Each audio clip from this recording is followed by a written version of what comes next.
Mais les miens, en attendant, Cantalou, la bande, ils se jetaient quelque chose comme bitter et tout, sans compter ce qui se mettait dans les narines à l'occasion, pour se donner de la décision. On arrivait donc tous au Burberry Cross, notre public bar, vers le milieu de la promenade environ. C'est un endroit costaud en acajou, plein 3 portes battantes doubles, 3 serveuses en corsage bienvoyant et nichons palpiteurs, à l'appui du comptoir blindé de sandwichs et de crabes en salaison. Tout ça calculé pour emporter la gueule. Un bar s'est compartimenté à cause de la clientèle qui se mélange pas. L'espace bon marché, au fond, c'est pour les très miteux, réservés, les hommes sandwich, les vieilles poules à la traîne, séparées par un bas-flanc. Ils se tapent la cloche ratatinée entre eux, avec de la bière au charbon bien amère qui saoule au kilo. C'est des gens de l'ombre qu'on ne montre pas, on allume à peine l'ampoule. Ils se coincent le cul au chaud dans la banquette.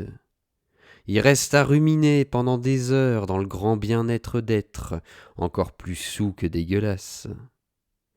Derrière l'autre paravent, c'est plutôt les femmes de ménage qui se consolent en pleurnichant, le petit commis des écritures qui travaille du porto, le commissionnaire par le cherry, le policeman qui se réchauffe et le piqueur du bouc qui taquine la chance et sonde les groupes à coups de tuyaux. Et 3 fusiliers volontaires, patriotes, bien à l'écart, songent en kaki si l'avenir des dominions valait vraiment qu'on la supprime, la coupe d'Asticon Cricket, qui durait 6 mois d'émotion. Brisbys azuré, c'est le bel endroit.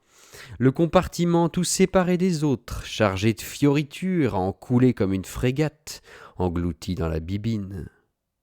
Le gentleman s'empare du whisky avec la condescendance d'un secrétaire d'État. Il se fait même remonter la petite goutte des babines avec gravité. C'est dans ce côté-là du bar qu'on entrait, nous.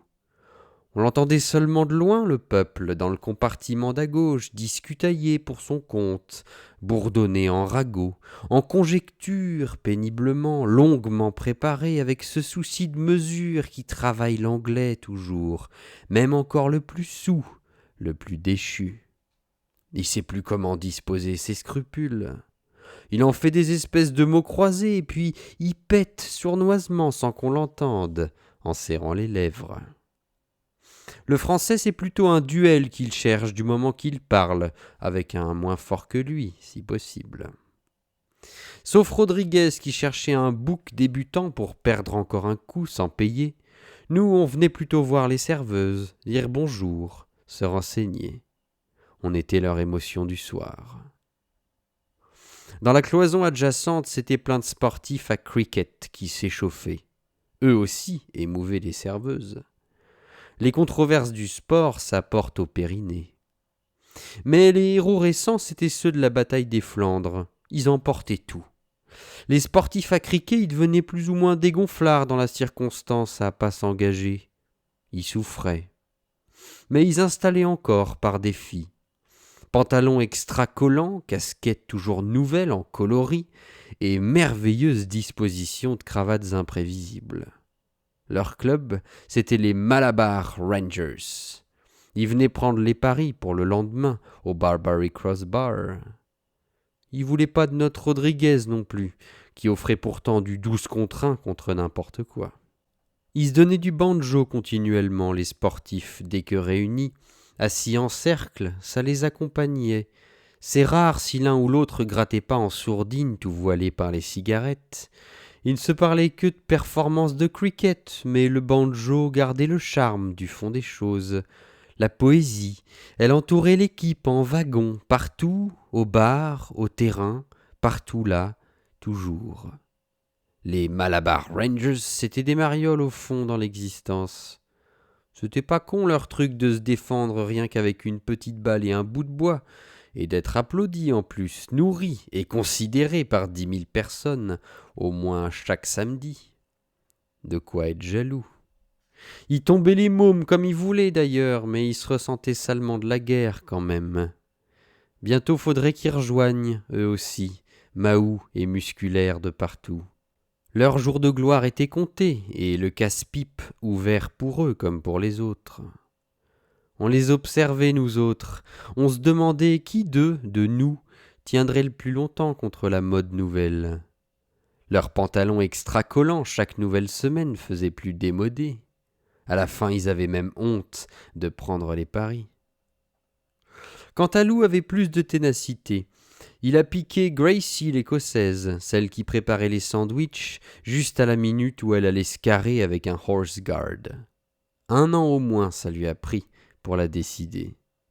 Elle voulait bien virer le horse guard, mais alors seulement pour aller au Pérou. Quand Lou lui a promis le Pérou, elle y a été.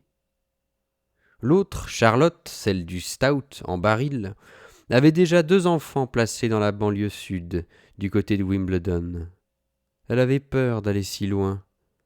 Elle a fini à force de réfléchir par s'en faire poser 2 encore des mômes avant de partir. C'est même ça qui l'a forcée. Elle a pas mal réussi à Bogota en Colombie, et puis elle est morte finalement au Mexique, où elle s'était faite séduire par un employé des postes. Quant à Lou, ce qui l'excitait dans la levée de l'anglaise, c'était la difficulté. Parce que pour le courant, il y avait des lots de Bretagne et d'Algérie bien dociles qui donnaient pour ainsi dire jamais d'ennui, et crevaient du cul sans rien dire. Avec l'alcool, on abrutissait les sentimentales d'abord. De temps en temps, bien sûr, fallait qu'il aille sonner une résistante au loin, mais j'apprenais seulement la chose par les autres. Il en parlait jamais. On se tassait là une bonne heure au moins, rien qu'au Burberry Cross, à faire de l'esprit. Je peux pas dire que je goûtais beaucoup leur fantaisie, mais fallait que je me marre quand même, pour leur faire plaisir.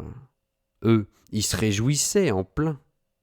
Rodriguez, il essayait de provoquer des discussions sur les courses avec un gentleman ou deux, au dé, aux petites cartes équivoques. Il gagnait presque toujours tant qu'il ne le connaissait pas.